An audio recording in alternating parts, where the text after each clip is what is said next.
Boa tarde a todas, a todos. Estamos aqui de volta na terceira aula do nosso mini curso de alfabetização integral, uma realização da Cátedra Instituto Ayrton Senna, junto com o Instituto de Estudos Avançados da USP Ribeirão Preto e junto com a Cátedra Sérgio Henrique Ferreira. É um prazer estar aqui com vocês hoje. A professora Maria Helena esteve impossibilitada de estar aqui presente e eu assumi esse compromisso muito sério de estarmos juntas para dar início a uma terceira aula, um terceiro momento. Meu nome é Inês e eu tenho cabelo curto, cabelo mais escuro, tentando ficar grisalho. Estou com uma roupa de cor mais ou menos bege, café e leite, com um casaco, que estamos numa temperatura um pouco mais baixa hoje em São Paulo, eu estou em São Paulo. E nós vamos hoje ter a terceira aula desse curso, e essa terceira aula ela vai ser feita pela professora Roxane Roxo. Só que antes disso, nós precisamos mostrar um resumo da segunda aula que nós tivemos com a professora Maria José, que gosta de ser chamada de Mazé. Essa segunda aula é informação síncrona, que teve o nome das etapas do processo de alfabetização na perspectiva da BNCC. Ela apresentou alguns pontos para a gente muito importantes, como os pressupostos teóricos da BNCC da língua portuguesa. Então, ela trabalhou com esse posto, essa colocação da BNCC como sendo um texto, como uma unidade de trabalho para direcionar as ações dos professores. Ela abordou os eixos que organizam a BNCC de língua portuguesa, nas práticas de linguagem e campos de atuação, a polêmica em torno da alfabetização no contexto de produção da BNCC, ela nos deu um panorama dessa construção, pegando a psicogênese da língua escrita, alfabetização versus letramento e consciência fonológica. Nos apresentou também as habilidades com foco no sistema de alfabetização e ortográfico da BNCC, que seria o processo de alfabetização e as metas de aprendizagem.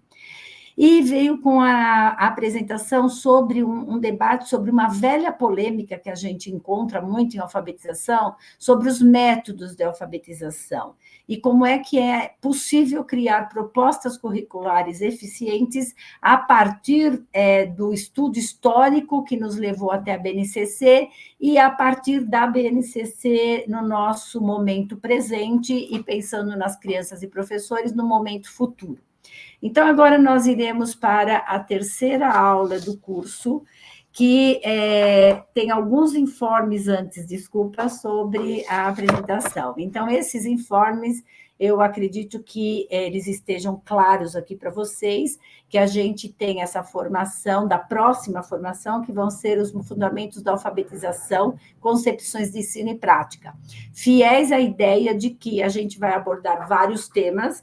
Eles não são conclusivos, mas eles apresentam uma possibilidade de um leque de visões e de temas educacionais ligados à alfabetização.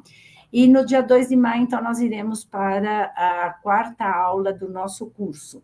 E lembrando que é importante que as pessoas assinem a lista de presença e depois, no final, a Silvia vai fazer um retrospecto desses elementos aí de apoio para que os cursistas fiquem bem ligados e pensando que eles vão ter depois um certificado e que nós precisamos ter uma lista de presença atualizada a cada encontro.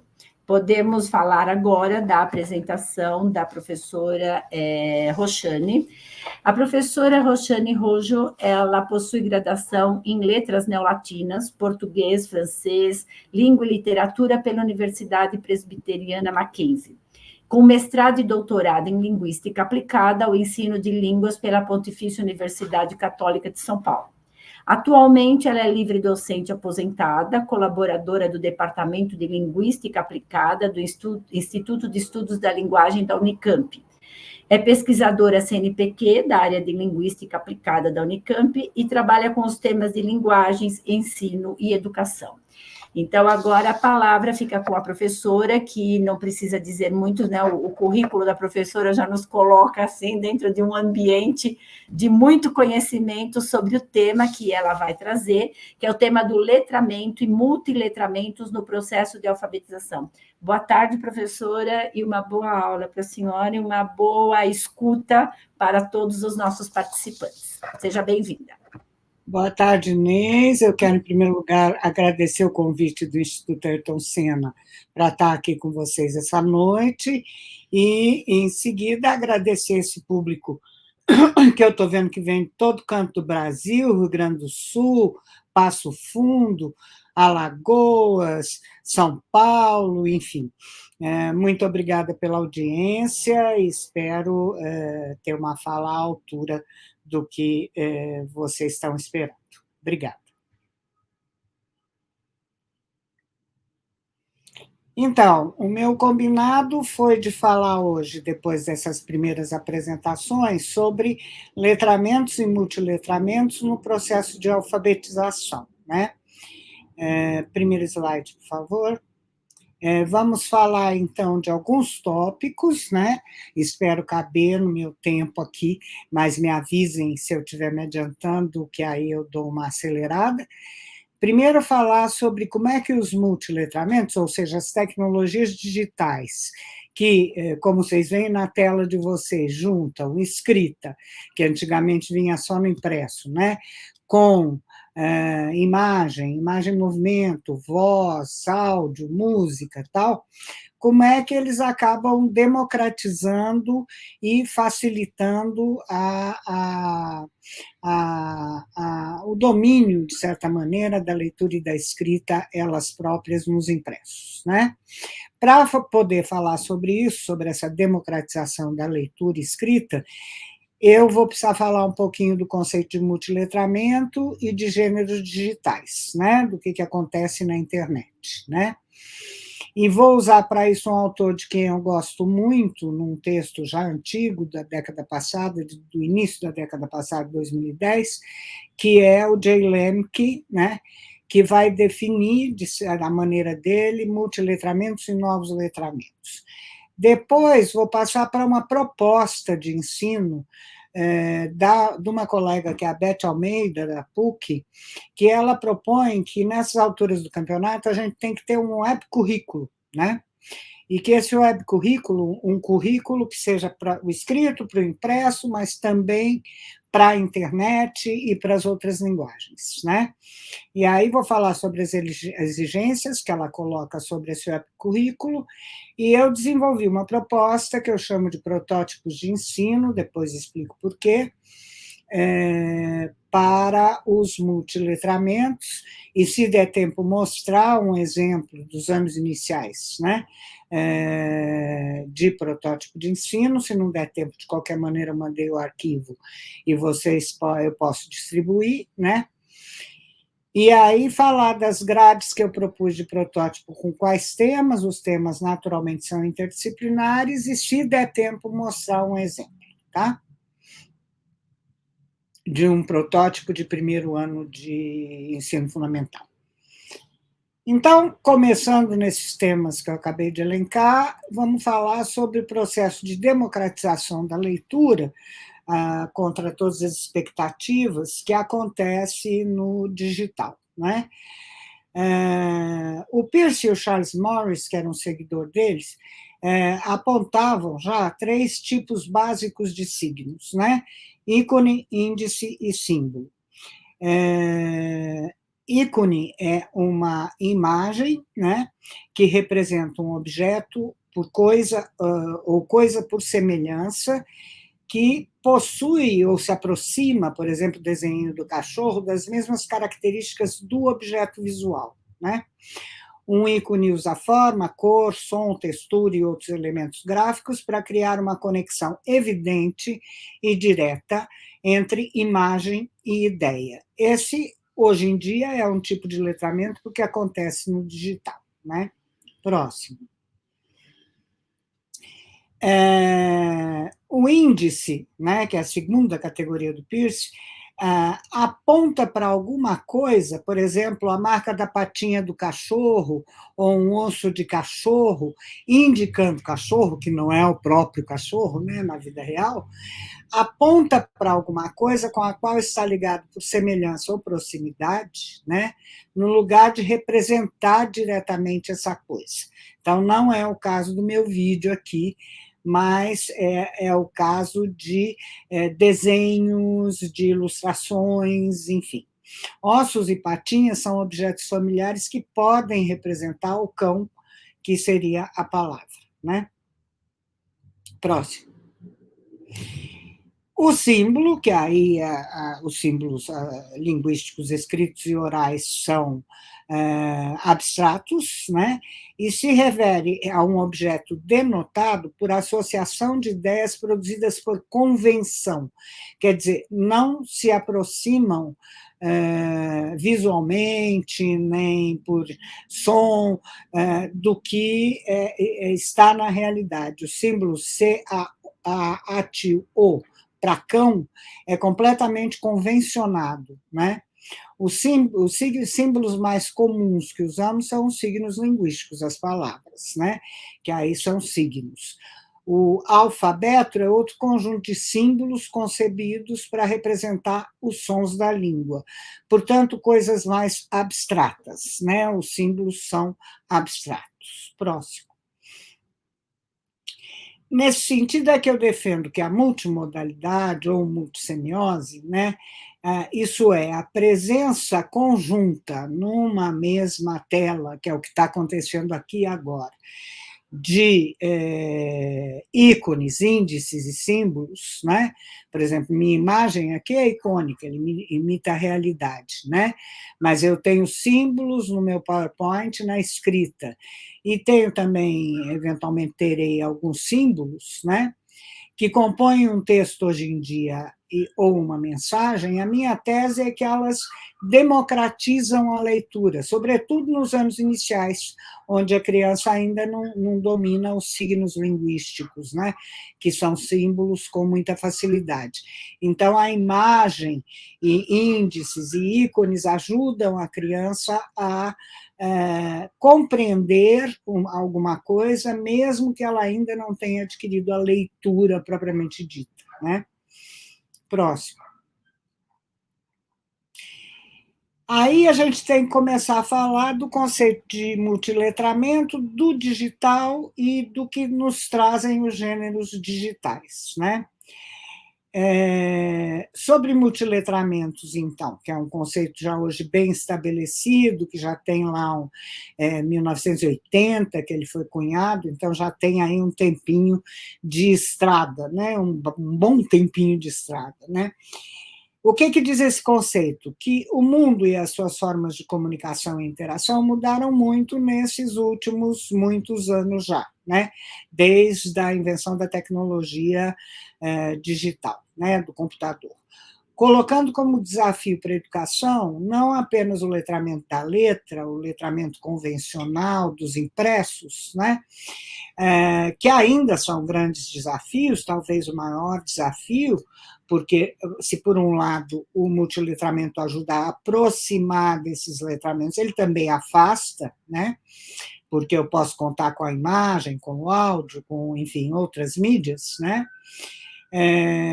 Mas, além disso, também os novos e múltiplos letramentos, que é o que a gente chama de multiletramento, trazidos e proporcionados por essas tecnologias digitais da informação, que, como nós vamos ver, tem a propriedade de juntar todas essas coisas, como nós estamos vendo agora, numa mesma tela, né?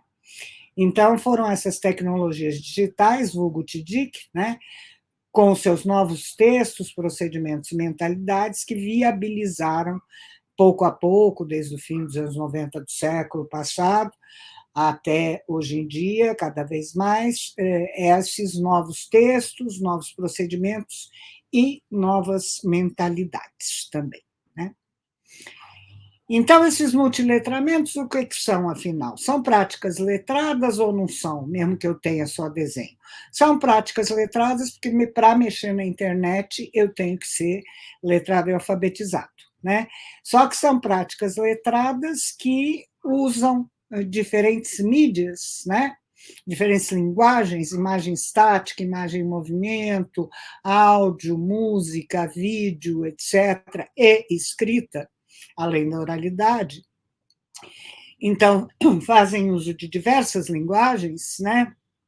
Por exemplo, letramento visual, em quais gêneros, né? Que tipo de imagem, que apresentam quais linguagens. Desculpe,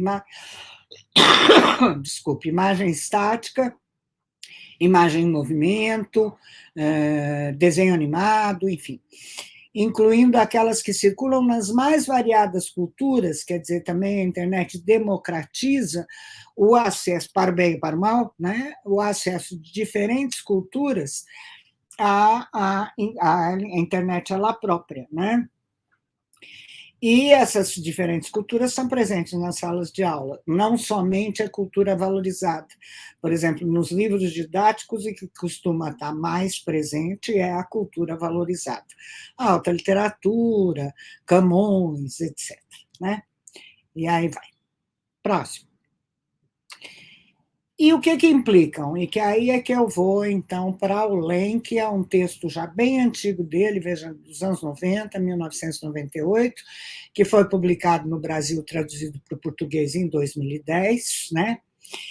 E eu gosto muito do Leme, que ele diz o seguinte, que o que acontece com a internet é que as capacidades de criação e de autoria, né, das pessoas, multimídia, ou seja, por meio de imagens, o que a gente está vendo aqui agora, escrita, logos, etc., né, correspondem para ele mais ou menos de perto às capacidades tradicionais de produção de texto e de leitura crítica. Mas que o que é que a gente precisa entender é o quanto foram, no passado, extremamente restritivas as tradições de educação para o letramento, né?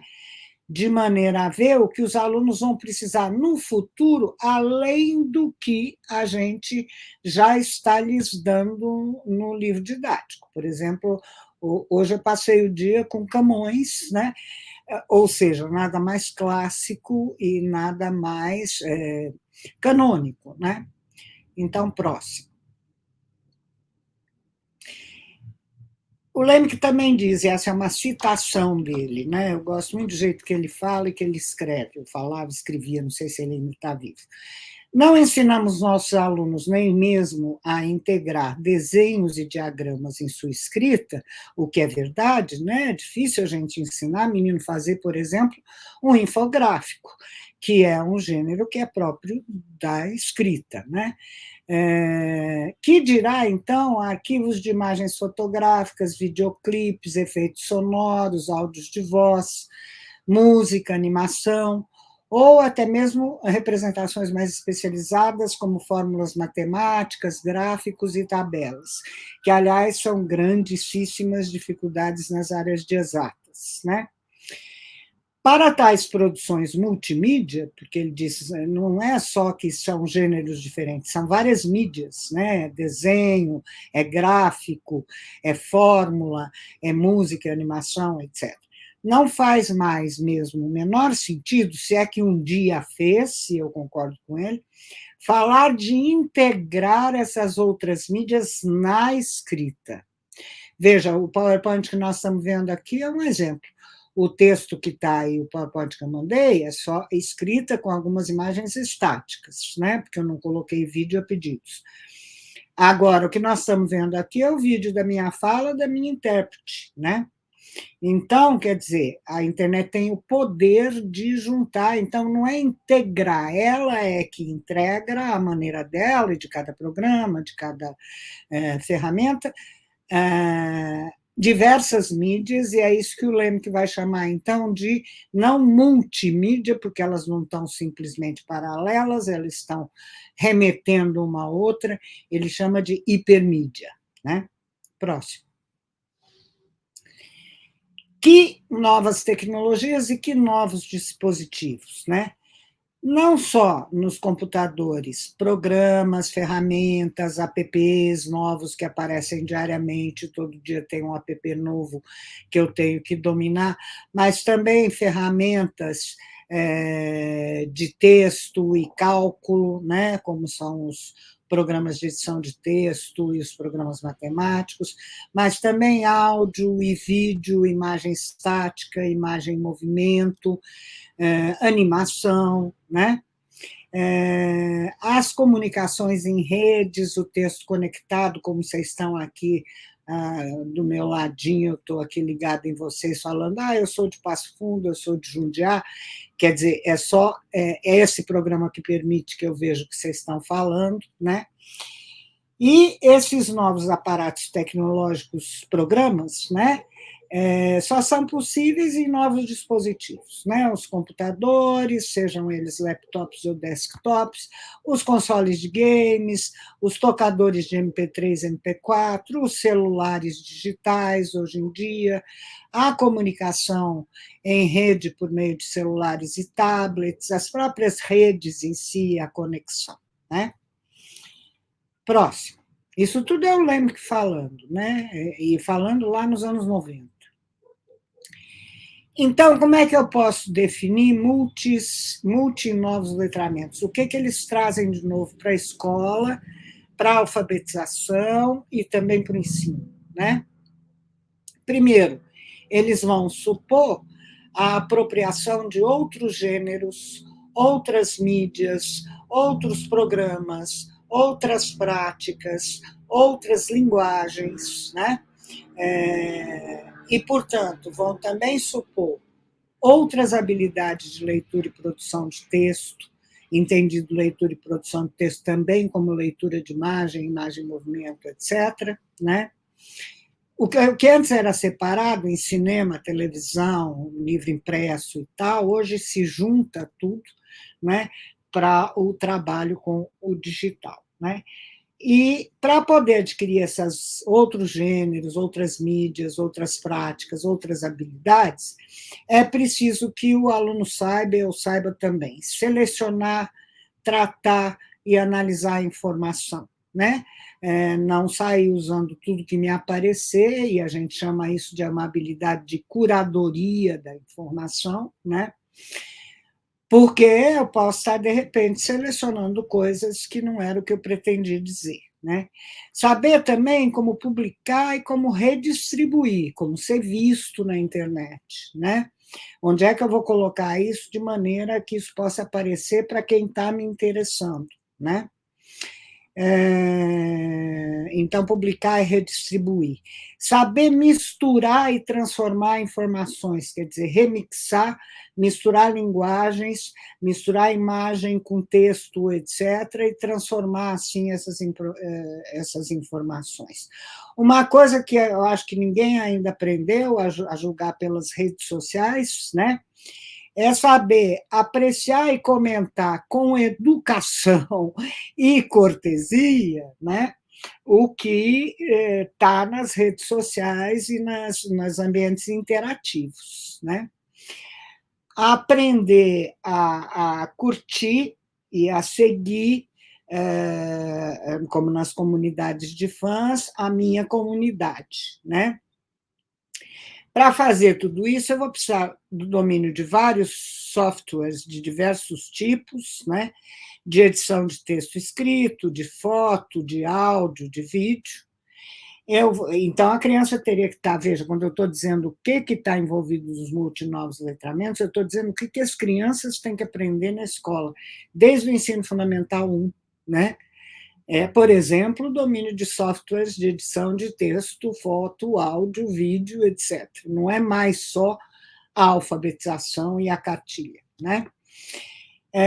Assumir um lugar protagonista, o que é o lugar protagonista, diz o Lemke? É o lugar daquele que pode e quer produzir conteúdo, ser ouvido, ser visto, etc., mas a partir de uma postura colaborativa, né?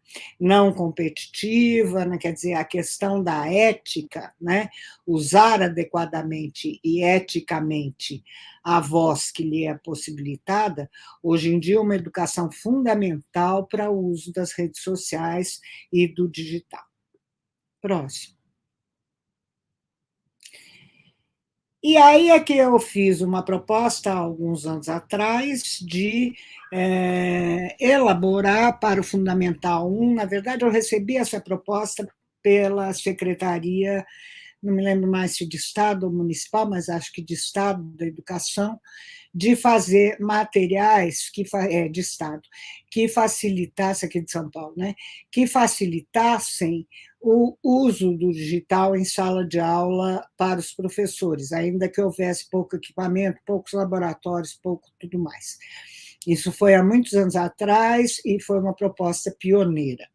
E aí eu chamei esses materiais de protótipos de ensino, por quê? Porque protótipo na engenharia de software, né, é um sistema modelo, por exemplo, de um website ou de um software, sem as funcionalidades inteligentes, isso é, o banco de dados, por exemplo, né? Podendo conter apenas as funcionalidades gráficas. É uma coisa que só se vai realizar quando o professor, daí os protótipos de ensino, fizer a escolha daquilo que ele prefere ensinar, e aí eu vou oferecer a eles um leque de possibilidades de escolha que ele possa escolher para montar seu material, né? Podendo conter apenas, por exemplo, funcionalidades gráficas. Essa é a definição da Wikipédia para protótipo em engenharia de software. Próximo. Por que eu chamei de protótipo?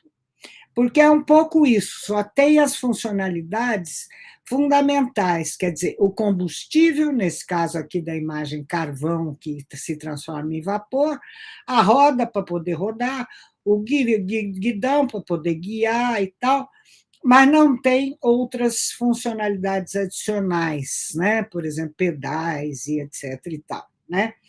É uma espécie de esqueleto onde a escolha do professor é que vai montar o que é que ele pretende de fato ensinar. E ele pode, inclusive, trocar o que está no material didático por outra coisa e outras sugestões que vêm em paralelo. Próximo.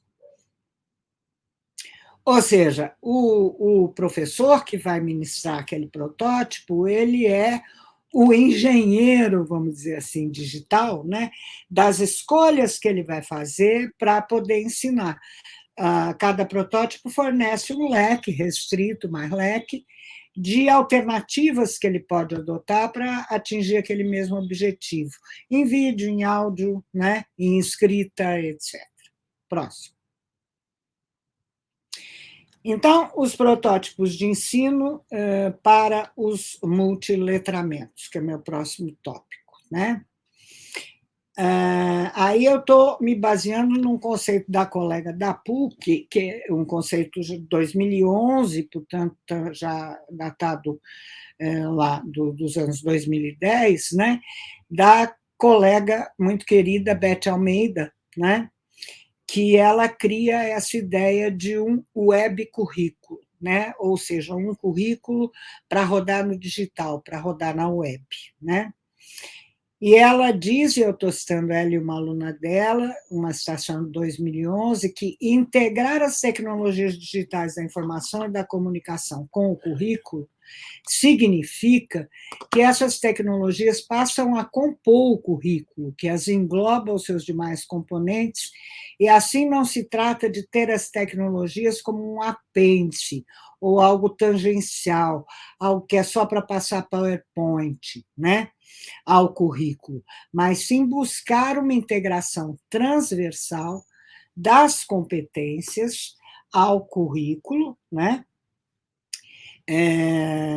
no domínio das tecnologias digitais da educação e da informação e da comunicação, pois esse é o orientador das ações de uso das tecnologias na escola. Ela estava sendo bastante futurista, né, ao falar isso, por exemplo, já em 2011. Né? Próximo slide. E esse conceito de web currículo é de Beth Almeida. né? Como é que a gente pode organizar esse currículo? E aí eu vou adotar a sugestão do Bakhtin, que é a organização por esferas, né? Esferas de circulação dos textos, imagens, áudios, etc. Então, estou adotando o conceito de Bakhtin de esfera de produção e circulação dos textos, né? Quais esferas principais, em geral, nos currículos hoje em dia, inclusive na BNCC? A esfera artístico-literária, todas as artes mais a literatura, principalmente a literatura na área de línguas, né, e linguagens. A esfera cotidiana, sobretudo com crianças pequenas, que os gêneros cotidianos são muito importantes para o domínio inicial. A esfera da divulgação científica, que é para isso que a escola serve, né, para divulgar a ciência e dar acesso à ciência. E a esfera jornalística, para se manter cidadão e cidadão informado, né? Para juntar pelo menos essas 4 esferas, posso até querer outras, né? Mas essas são fundamentais, né? Jornalismo, artes e literatura, os gêneros cotidianos e a divulgação científica para a escola, né? E isso é possível de fazer a partir do que se chama uma pedagogia dos multiletramentos, né? Que aí já são outros autores que tratam. Próximo. Esses autores aqui, que é o Bill Copes e a Mary Scalante, já tiveram no Brasil algumas vezes, em geral quem traz é a USP, e que tem um livro lá de 2006, ano 2000, na primeira edição, que se chama Multiletramentos, Aprendizagem do Letramento e Esboço de Futuros Sociais, né? E eles propõem esse quadradinho aqui, né, para que os jovens tenham competência no uso dessas linguagens imbricadas, né? Eles dizem, não basta ser um usuário funcional, né? Ter competência técnica e conhecimento prático, conhecer as letras e tal. É preciso que ele seja também um criador de sentidos a partir dessas competências técnicas e desse conhecimento prático. E para ser esse criador de sentidos, é preciso que antes ele seja um analista crítico. Quem é um analista crítico? É aquele que entende que tudo que é dito e estudado é fruto de seleção prévia por alguém, seja o autor do livro didático, a editora, seja enfim, né? E que com uma intenção, né?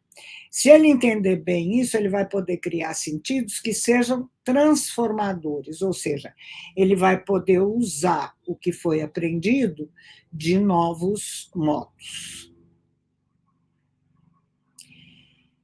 Então, o que vai compor esses novos e multiletramentos aqui? Em primeiro lugar, a hipermídia, né? A mídia linkada uma na outra, o som ligado ao áudio, ao vídeo, etc. Né? O som ligado ao áudio é um absurdo. O som geral ligado ao áudio, música, etc., ligado ao vídeo, ligado à escrita, que é o que a gente chama de hipermídia, mídia linkada uma na outra e não simplesmente colocada lado a lado uma na outra. É o que está acontecendo aqui agora nesse PowerPoint, né? Todas as tecnologias digitais da informação e da comunicação, seja o celular, seja o computador laptop, o computador desktop, a navegação, o Google, etc., o StreamYard, como a gente está usando aqui agora, tal, que vão trazer no seu bojo as novas tecnologias e suas ferramentas a multimodalidade, a possibilidade de combinar diferentes linguagens no mesmo lugar, que é o que nós estamos vendo também nesse PowerPoint. E é isso que ele vai chamar o Lemke de novos multiletramentos. Não é só multiletramento, lidar com as diversas linguagens, é novo multiletramento, que é lidar com essas novas variedades de linguagem de maneira hipermediática, ou seja, linkada, grudada uma na outra, que é o que nós estamos vendo aqui, né? Estão vendo a intérprete, estão vendo a minha imagem, estão vendo o PowerPoint que foi preparado e etc. Próximo. E aí, como é que fica, então, para a questão do currículo, né? Ainda é leitura, escrita, fala e escuta, né? Que é o que a gente ensina, as práticas de linguagem em línguas, pelo menos, né? Ou na área de linguagens. Só que em novos gêneros que combinam diferentes linguagens, né? Levando em conta esferas de atividade de comunicação, como diria o Bakhtin, bem diferenciadas, das quais as principais seriam a esfera artístico-literária, a esfera jornalística, a esfera de divulgação científica e, nos pequenininhos, a esfera cotidiana e por aí vai, né? E aí escolher gêneros, atividades, procedimentos e práticas que sejam importantes para cada currículo, para cada livro didático, para cada professor, nas diferentes mídias, né? Notícias, comentários em várias mídias e suportes, álbum noticioso, programa de rádio, playlist comentada, podcasts, leitura dramática, fotonovela, vídeo, enfim, cabe tudo, né, usando a tecnologia digital. Tudo e mais um pouco. Tudo que está por vir e todo dia se criam gêneros, atividades, procedimentos e práticas novos, né? Próximo. Quais são as exigências para as escolas e para os professores, né? Em primeiro lugar, tem equipamento digital. Se a escola está com um computador H de gancho, de 1900 e bolinha, que nem tinha a Unicamp no tempo que eu dava aula lá, não vai ser possível fazer grande coisa com aquele computador de tela verde e letrinha branca, né? Então, é preciso ter equipamentos digitais, é preciso ter uma boa banda de conexão, ainda mais numa escola onde eu vou ter vários professores utilizando essa banda de conexão, mas é preciso para o professor, eu acho, sobretudo, ter materiais digitais de apoio ao ensino, que é isso que falta mais, porque o livro didático vai dar apoio ao ensino do impresso escrito, né? Em geral. Embora ele possa também dar um link aqui e ali de coisa para ver e tal, mas a sala de aula tem que estar não só computadorizada, como conectada, e como os materiais digitais têm que apoiar o ensino da multissemiose, da multimodalidade, né, da maneira como a internet funciona. Não só, mas também, né?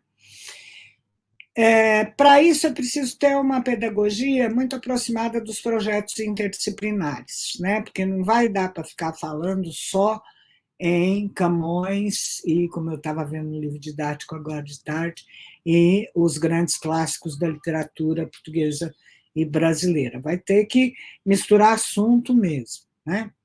Ou seja, misturar os letramentos da letra, que são valorizados, né, com esses novos multiletramentos que chegam a gente pelo digital. Próximo. E por isso que eu inventei essa ideia de protótipo de ensino para os multiletramentos, porque eu não dou para o professor, como o livro didático faz, um conjunto de exercícios prontos que ele vai meramente aplicar, né? Eu vou criar uma possibilidade de escolha constante para o professor. Se eu tiver tempo, eu mostro um para vocês, de Fundamental 1, primeiro ano.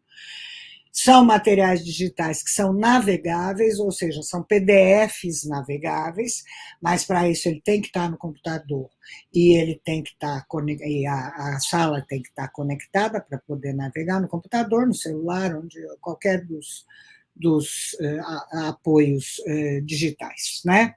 De apoio ao ensino, que combinam os letramentos da letra valorizados, não vão sumir os gêneros escritos valorizados da escola, né? Mas combinam isso com os novos multiletramentos em projetos, em geral, interdisciplinares, né? Alguns não, e, aliás, acho que se eu tiver tempo eu vou mostrar um, e esse talvez não seja tão interdisciplinar assim, porque é sobre canção, né? Então é só música e letra e escrita, né? Mas outros bem mais interdisciplinares, por exemplo, a cozinha africana, coisas assim. Quer dizer, os temas não vão se ater a temas da área de linguagem nem de língua portuguesa. Próximo. Então, características principais. Eles são nas nuvens, ou seja, a ideia é que se armazene num repositório qualquer nas nuvens, ou no Dropbox, qualquer repositório desse tipo, em que o professor tenha acesso, baixe na sua máquina e mostre, né? Pela capacidade de armazenamento que as coisas nas nuvens têm e pela acessibilidade democrática, qualquer um que acesse pode baixar. Eles exigem ferramentas colaborativas, de preferência públicas e gratuitas, o que é raro de conseguir, né? Mas existem, e para permitir interação colaborativa entre produtores e alunos, né? Por exemplo, o Google Docs houve um tempo que era barato, o Prezi houve um tempo que era gratuito, agora, hoje em dia, nada mais está barato, nem nada mais está gratuito, né? Ele exige também ferramentas combinadas a bancos de dados, né, para facilitar a preparação do professor. Então, eu não vou sugerir um texto, como faz o livro didático. Camões, está aqui. Vai ler essa aqui do Camões.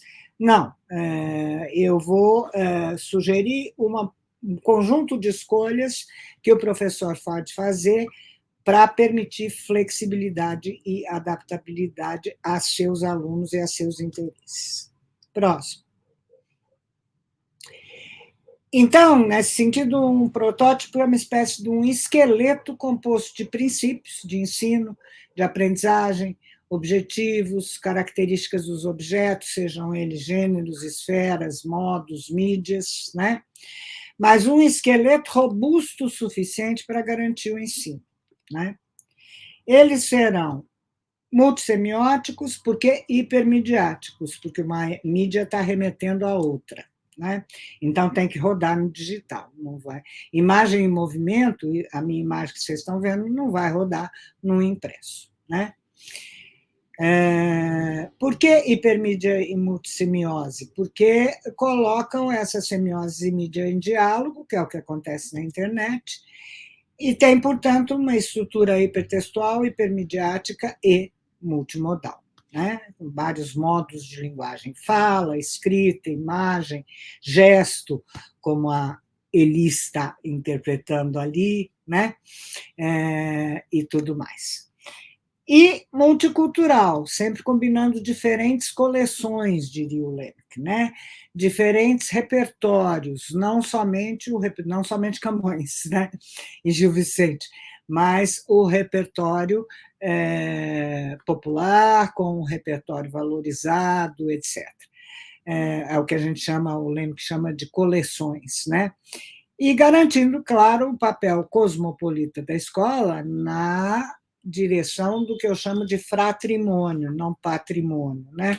Tem o patrimônio, Camões é um patrimônio, mas vamos procurar um fratrimônio, ou seja, trazer também um DJ, trazer também um poeta moderno e maldito, um Itamar Assunção, enfim, um fratrimônio, né?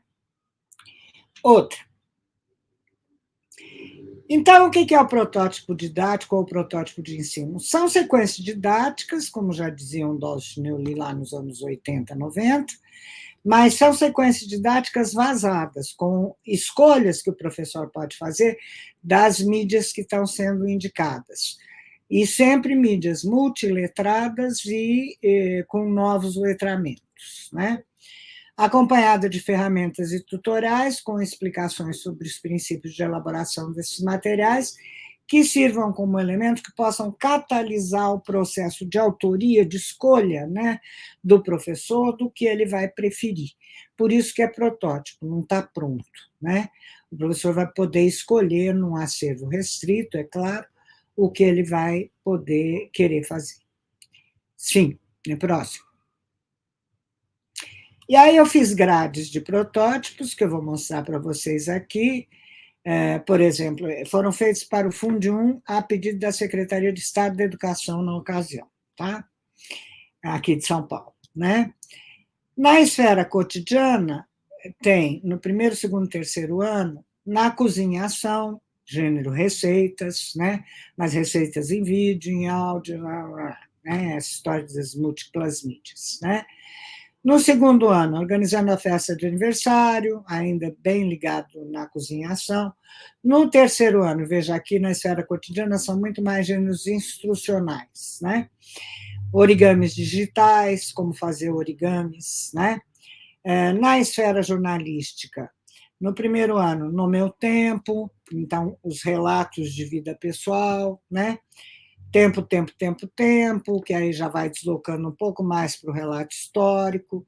E aí, terceiro ano, tataravô e os bisnetos do computador. O que veio antes, né? Aquele computador telão verde que eu tinha, que só passava letrinha. O que veio antes, né? Próximo, quinto, sexto, quarto, quinto ano. Próximo slide, por favor. No quarto ano, da horta ao mercado, o que acontece, né? E aí é uma espécie de um estudo de meio, né? Na esfera cotidiana, que vai desembocar em algumas receitas e tal, né? Na esfera cotidiana, no quinto ano, bicicleta, como se locomover em bicicleta em grandes centros urbanos, né? Bicicleta, o meio de transporte em nossa cidade. Então, veja, os temas não são os temas tradicionais, né? É pedagogia de projeto, né, na verdade. E na esfera jornalística, a história do nosso bairro na comunidade, começar na comunidade do aluno e fazer história, e depois, no quinto ano, da mandioca ao vatapá e ao feijão tropeiro, povos do Brasil na história da culinária brasileira, né? Aí vai trabalhar com muita receita e tal, mas pensando a história de quem inventou o que era um tropeiro, né? O que é um feijão tropeiro, o que fazia um tropeiro, qual era a vida dele, enfim, relacionando história e receitas, né? Próximo. No quarto e quinto ano, divulgação científica, água líquido da vida, então, aí mais ligado aos temas de ciências, e no quinto ano, vlog da turma Mata Atlântica pede socorro, então, estudos ambientais, né? E na artístico-literária, o de sempre de língua portuguesa, lendas e canções, lendas ilustradas, produzir um livro digital, etc. Próximo. Então, volta aquele quadrinho lá dos copicalantes, né? É preciso ter competência técnica e conhecimento prático, ser um usuário funcional. Para ser esse usuário funcional, para passar a ser um criador de sentido, precisa ser um analista crítico, aquele que entende que tudo que é dito e estudado é fruto de seleção prévia, tem uma ideologia e tal. Aí ele pode ser criador de sentido, entendendo que diferentes textos, tipos de texto, funcionam com tecnologias diferentes, né? Para ser, então, um transformador, usar tudo que foi aprendido de novos modos. Como eu disse, copicalantes falaram isso pela primeira vez lá em 2000, né? Nós já estamos em 2024, já tem quase um quarto de século que eles falaram disso, né? Próximo. Então, o que é esse negócio de usuário funcional? É o domínio de software, né? De navegação, por exemplo, Google, de edição de texto escrito, de imagem, de áudio, de vídeo, seja PPT, seja Word, seja Google Images, seja Paint, Audacity, Vucaru, cada dia aparece um novo, né? Ser um analista crítico, ou seja, fazer uma leitura multimodal crítica de áudios, vídeos, animações, leitura crítica de textos verbais, orais e escritos também, né? E saber, com ética e educação, comentar, apreciar, curtir, seguir, etc., que é o que falta às redes sociais hoje em dia, né? Próximo. Para poder tudo isso, diz o Leme, que aí ainda é o Leme que está falando, ser um criador de sentidos, né? Que vai misturar, transformar, remixar informações, assumir um lugar protagonista a partir de uma postura crítica, para usar adequadamente e eticamente a voz que lhe é possibilitada. Se fizer tudo isso, ele vai ser o que o Leme chama de um transformer, um designer, né? Ele vai remixar e transformar informações, sabendo publicar e redistribuir, sabendo apreciar, comentar, responder eticamente e adequadamente aos comentários alheios, que é o que faz muita falta nas redes sociais hoje em dia, né? Próximo. E aí eu trouxe um exemplo que eu não sei se vai dar tempo de mostrar, mas que eu acho que eu mandei aí para o Instituto Ayrton Senna, que é esse protótipo aqui, desenhando poemas, né? Que trabalha com cantigas e poemas, tá? E que é de primeiro ano do Ensino Fundamental 1, né? Eu acho que não vou ter tempo de mostrar. Alguém pode me contar aí da transmissão? Se eu tenho ainda algum tempo, eu acho que não, né? Eu já estou em 18h20, acho que vai até 18h30 no máximo, não é isso? Ou até já passei do tempo, não sei. Mas, de qualquer maneira, eu creio que eu enviei a vocês e vocês podem distribuir para o povo que está aí vendo, para depois eles analisarem como é que isso ganha corpo nesses materiais didáticos. Eu acho que era isso que eu tinha para falar. Vamos ver? Mais um? Tem mais algum slide aí? Não? Então, eu acho que era isso, e depois, se vocês quiserem, eu envio. Mas eu acho que eu já enviei a vocês esses protótipos. Muito obrigada pela atenção, espero não ter corrido demais, e espero ter sido clara na minha fala. Obrigado pelo convite, agradeço muito a oportunidade de estar aqui.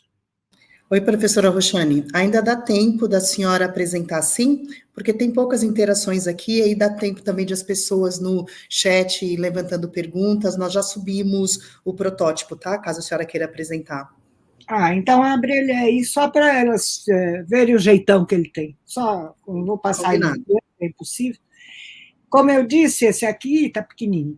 Ele é o protótipo 3, desenhando poemas, portanto, vai juntar ilustração com poema, né? E cantiga, se não me engano. É um material para o professor, eu sempre fiz um material para o professor, outro para o aluno, né? De primeiro ano, né?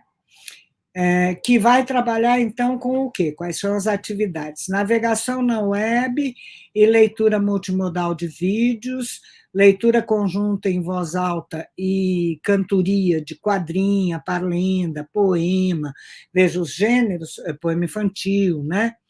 Desenho para ilustrar os poemas, etc. Depois, vai ter ilustrando poemas com imagens, vai ter navegação na web para colher imagens. Isso é sempre tudo muito delicado, né? Porque tem que ser site confiável para não ir desembocar.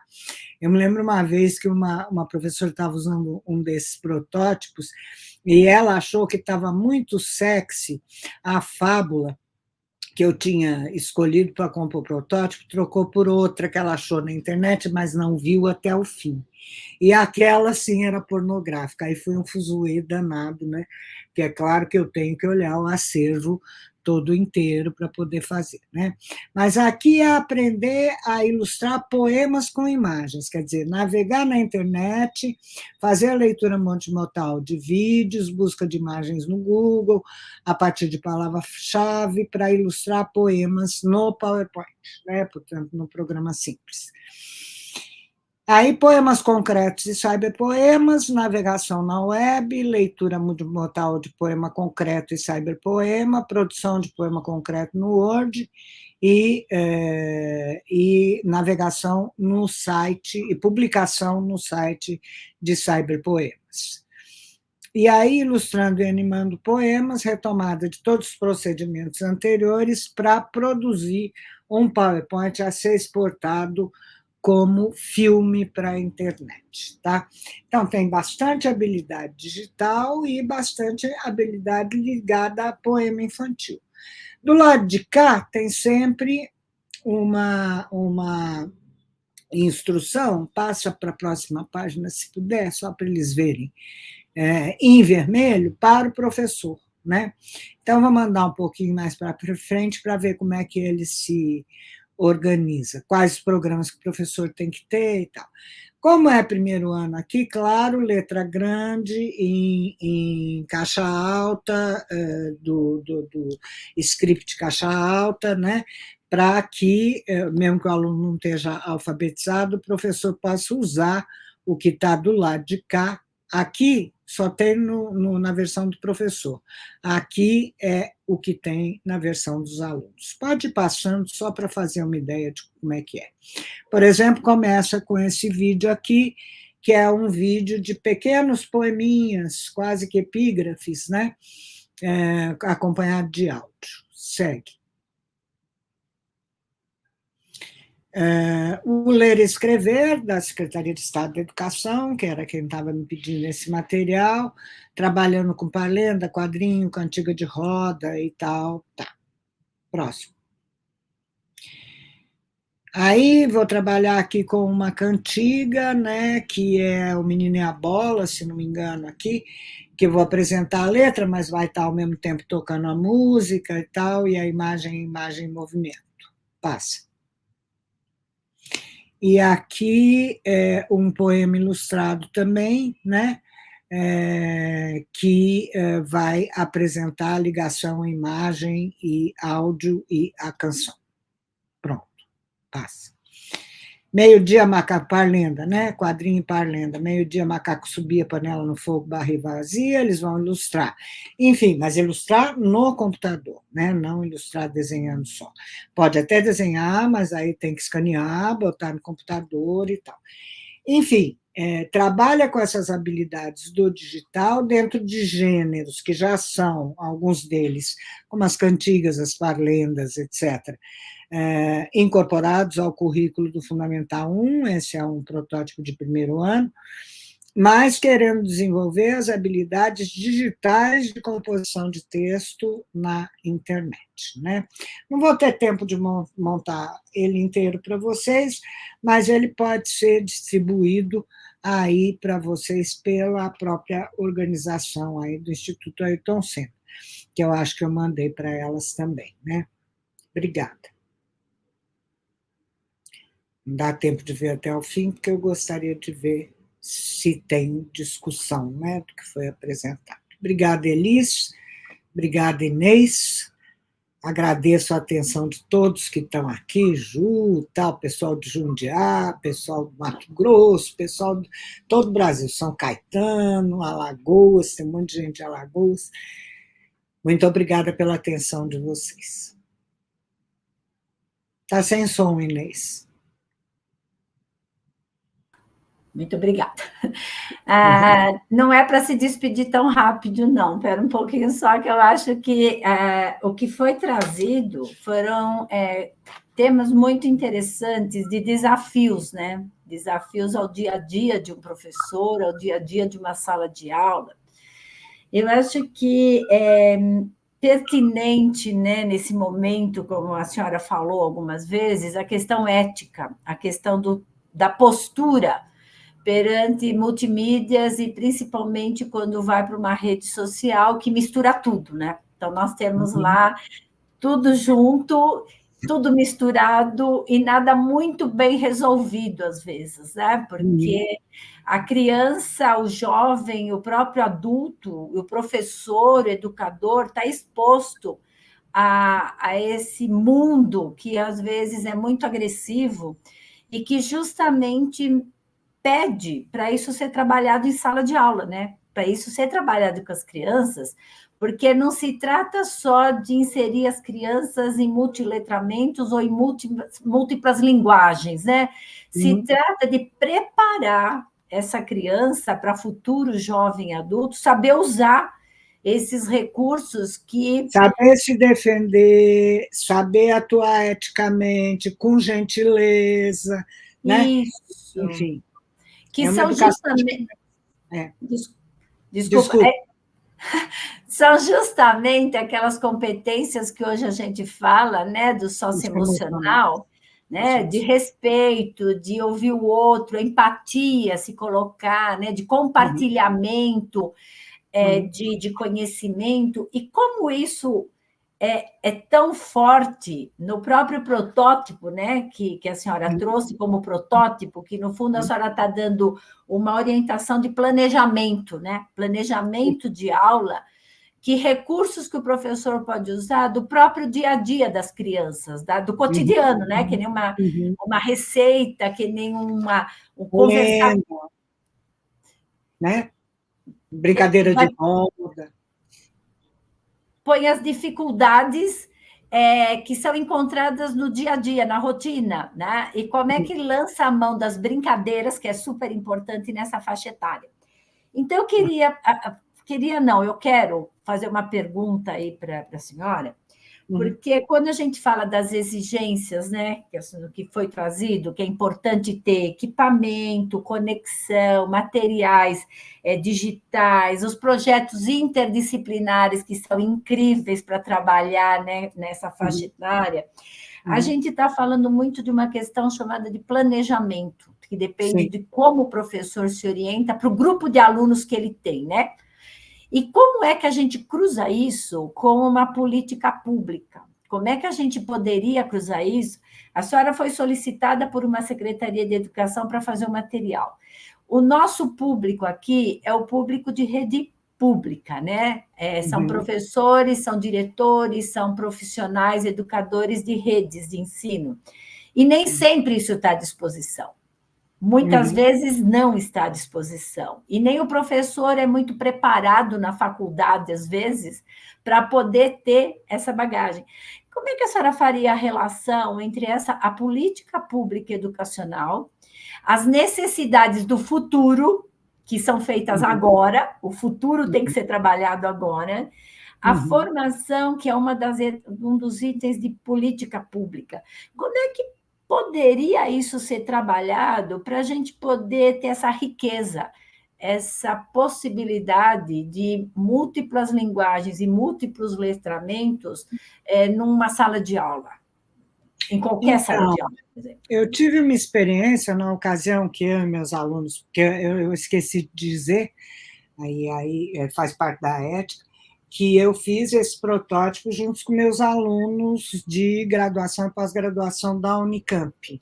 Eu tinha uma equipe grande, depois ela foi se afunilando, diminuindo, né? Mas alguns desses alunos, e eu também, testamos numa escola, se não me engano, lá em Itatiba, alguns desses protótipos em sala de aula, né? Era o Gabriel, era a Fabiana e eu, né? Porque eles eram da equipe de autores também, né? Porque eu não escrevia essas coisas todas sozinhas. Os meus alunos de graduação e pós escreveram, né? E eu supervisionei. Alguns eu escrevi, outros não, né? E aí a gente conseguiu uma escola assim lá em Itatiba, duas, aliás, a outra eu não lembro da Fabiana onde é que era, a de Itatiba era do Gabriel, para que ele fosse até lá, e isso foi o doutorado dele, né, que ele fosse até lá e experimentar com os professores alguns desses protótipos, e aí é que teve essas coisas engraçadíssimas aí de achar muito sexy a história do mito que a gente pegou para contar, da Perséfone, né? E trocar por outra coisa e dar tudo errado, porque aí sim o professor não vê até o final o vídeo, e aí sim era pornográfico, né? E aí deu encrenca mesmo e tal. E essas coisas acontecem mesmo na navegação da internet, né? Então, a gente teve um estágio grande do doutorado do Gabriel e do doutorado da Fabiana Marsaro, de acompanhar essa implementação em escolas específicas do interior paulista, públicas, né, de Estado, da educação. E ver o que estava adequado, o que não estava adequado, que tipo de problema dava e tal, né? E não é claro que não é uma coisa fácil, mas também não adianta dar só o que fez agora recentemente o governo do Estado de São Paulo, o laptop para o professor e dizer que está conectado na escola, né? Se não dá material, né? Que possa ser navegável, se ele vai ficar abrindo só texto escrito. Texto escrito não precisa, já tem o livro didático, que já gasta uma fortuna, é o programa mais caro da educação e acho que da saúde brasileira. O PNLD é caríssimo por causa dos Correios, não por causa dos livros, né? O livreiro não ganha nada, mas o transporte, você imagina transportar, é tudo produzido em São Paulo e no máximo Rio, né? Transportar tudo daqui de São Paulo, do Oiapoque ao Chuí, para tudo quanto é escola pública, né? Então, o PNLD é um programa caríssimo, quer dizer, se gasta dinheiro e aí não se equipa as escolas, por exemplo. O computador é um H de gancho, a internet é fraca e por aí vai, né? Mesmo as universidades públicas, né? Eu lembro que a conexão da Unicamp, no tempo que eu estava ainda dando aula, era um horror, né? Pequena, muito insuficiente, né? É um problema que a gente enfrenta muito, né, quando a gente pensa em Brasil, né, e os vários Brasis que a gente tem, e realmente essa questão da distribuição da logística, no caso de material, que seria superado pela questão do digital mesmo, né? Quer dizer, Sim. como é que eu supero, e inclusive entra com uma linguagem necessária para as crianças que estão com o celular na mão, que estão vendo, né? É uma necessidade de pensar para o E futuro. estão, viu? O celular pode ser xing-ling, mas estão. Estão. A gente Né? sabe sim que eles estão, e a gente sabe que em muitos lugares é o próprio celular do professor ou do diretor que supre necessidade quando precisa, às vezes, uma aplicação. Então, pensando em política ainda, a gente precisaria ter, por exemplo, o livro didático físico tem um custo muito alto. Se a gente Caríssimo. pensar numa troca, De transporte. transporte, não de livro, concordo plenamente, porque o livro, inclusive no programa, né, do livro didático, ele é bem negociado para sair bem abaixo. Mas se a gente, por exemplo, conseguir trocar partes de livro, né, por uma boa conexão e por um material digital, não seria problema. E vamos combinar, sai mais barato? Sai mais barato do que transportar aqueles quilos, toneladas de livro, às vezes para a fronteira da Venezuela com o Brasil. Não dá, né? Às vezes tem que até sair do Brasil para poder chegar na outra cidade que está do outro lado, né? Então, acho assim, que a gente podia pensar nos secretários de educação, por exemplo, que estão participando do curso, se a senhora poderia dar um conselho para os secretários de educação, um conselho para diretores de escola e um conselho para coordenadores pedagógicos e para professores. Pode ser conselhos diferentes, porque são níveis diferentes, tá? Mas todos eles fazem uma gestão de um processo, ou da política, ou da sala de aula. Que conselho que a senhora daria para a gente avançar nessa questão de multiletramentos e múltiplas linguagens? E cultural, né? Porque tem o problema das culturas locais e das culturas gerais, né? Como é que a gente transita nesse mundo cultural? A questão é bem complexa, né? Porque para o gestor, por exemplo, a minha experiência mais recente com elaboração de currículo e criação de materiais para currículo, né? E protótipos para currículo também, chamava outra coisa, mas era parecido com os protótipos, foi com o ensino médio da capital paulista, tá? Da prefeitura da prefeitura da cidade de São Paulo. São pouquíssimas escolas, 8 ou 9 escolas só de ensino médio, né? E aí a gente fez não só o currículo, pegou a base nacional, fez o currículo do ensino médio para essas 8 escolas da prefeitura, e depois teve que propor os tais, que é bem parecido com os protótipos, percursos de estudo e formação, né? Que são os itinerários formativos, que no Estado resultou no ensino médio uma porcaria de itinerários, né? Não sei o que aconteceu lá com o Estado da Educação, com a Secretaria de Estado. Quando fui ver, tinha itinerário lá de empreendedorismo. Porra, para que menino que estuda no Estado vai ser empreendedorista, vai ser capitalista, não vai, né? Vamos fazer percurso para coisa mais interessante e tal. E os da prefeitura a gente fez muito ligado aos diferentes domínios, ao conhecimento da arte, à possibilidade da dança, enfim. E tinha assessor de todas as disciplinas que compõem o currículo do ensino médio, né? Arte, educação física. Então, dava para fazer um trabalho efetivamente interdisciplinar, né? E quando a gente fez esse protótipo, saiu algo muito parecido, não está didatizado como no protótipo, né? Não é um material didático, né? Mas tem uma orientação para o professor, para cada um dos itinerários, né?